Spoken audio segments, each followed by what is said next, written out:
Chennai super কিংয়ের জন্য আলাদা মাঠ দেওয়া আছে। আমার চেয়েও বেশি কনসার্ন হচ্ছে মুশফিকুর রহিম, তামিম ইকবাল প্লেয়ারদের নিয়ে আমরা এখন কোনো কমেন্টস করতে যাচ্ছি। কাছে হার্ড লেগেছে। আমি কিন্তু যে আমার লাইফে ফার্স্ট আমি দেখেন তামিম ইকবাল একজন ভালো প্লেয়ার্স এবং ভেরি গুড হিউম্যান বিং। ইনশাল্লাহ আমরা আমরা চেষ্টা করব, আমরা পুরনো দলটাই ধরে রাখার চেষ্টা করব। আর বেসিক্যালি দল নিয়ে আমি আমার চেয়েও বেশি কনসার্ন হচ্ছে মুশফিকুর রহিম, তামিম ইকবাল, এরাই বেশি concern. So they will decide together এবং আমাদের তিনজনে বসেই ডিসাইড করবে। বাট আমি একজন তাদের নগণ্য পার্সন থাকবো তাদের সাথে। But it's their team. Fortune Barishal never tells this it's our team, it's their team. So that the reason আমরা আমাদের সাফল্য কিন্তু এই জন্যই আসছে। আমি তাদেরকে টিমের ওনারশিপ হিসেবে ট্রিট করি।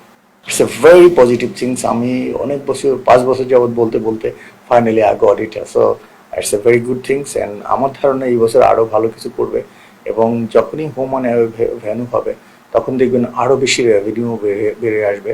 আপনি যদি লাইক বরিশালে খেলা হয়, বরিশালে আপনি দেখবেন যে ক্রিকেট বোর্ডের প্রচুর টিকিট বিক্রি হবে এবং ওখান থেকে একটা ভালো অঙ্কের একটা টাকা বেরিয়ে আসবে। So it will be the মানে great for us for to earn মানি।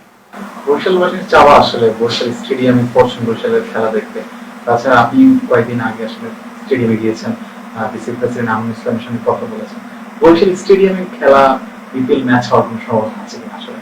ইনশাআল্লাহ আমি এখনো প্রত্যাশী যে খেলা হবে। কারণ সেপ্টেম্বরে বলেছে যে এনএসির কাছে মাঠ হস্তান্তর করবে, বিসিবি টেক ওয়ার্ক করবে। তো সেপ্টেম্বর থেকে December is quite long time. তখন যদি একটু ওয়ার্ক করে, ঘাস লাগিয়ে দেয়, ফ্যান্টাস্টিকলি আমরা উই ক্যান প্লে।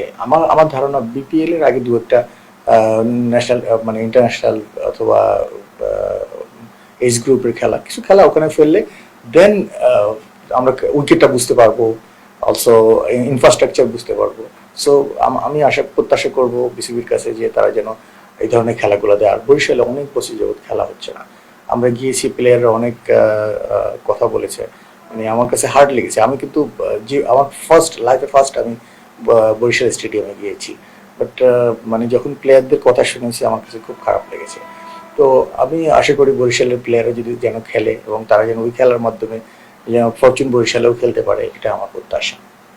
ইন্ডিয়াতে যাবেন আপনি দেখবেন চেন্নাই সুপার কিংয়ের জন্য আলাদা মাঠ দেওয়া আছে। তারা ওই মাঠটা রক্ষণাবেক্ষণ করে এবং অত্যন্ত সুন্দর করে এটাকে ব্র্যান্ডিং করে এবং ওখানে যে ইনকামটা হয় ওই ইনকামটা কিন্তু চেন্নাই সুপার কিংস পায় 75%, 25% পায় ভারতের Indian cricket board, so BCCI. So should be like this. আমরা যদি এভাবে করি দেখবেন যে তখন ইনভেস্টর ইনভেস্ট করবে।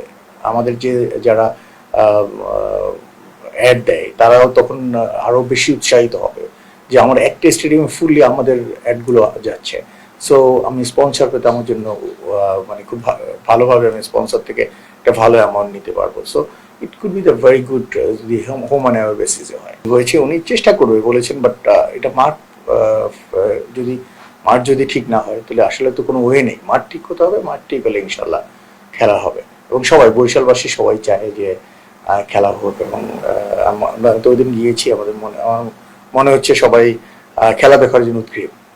দেখেন তামিম ইকবাল একজন ভালো প্লেয়ার্স এবং ভেরি গুড হিউম্যান বিং।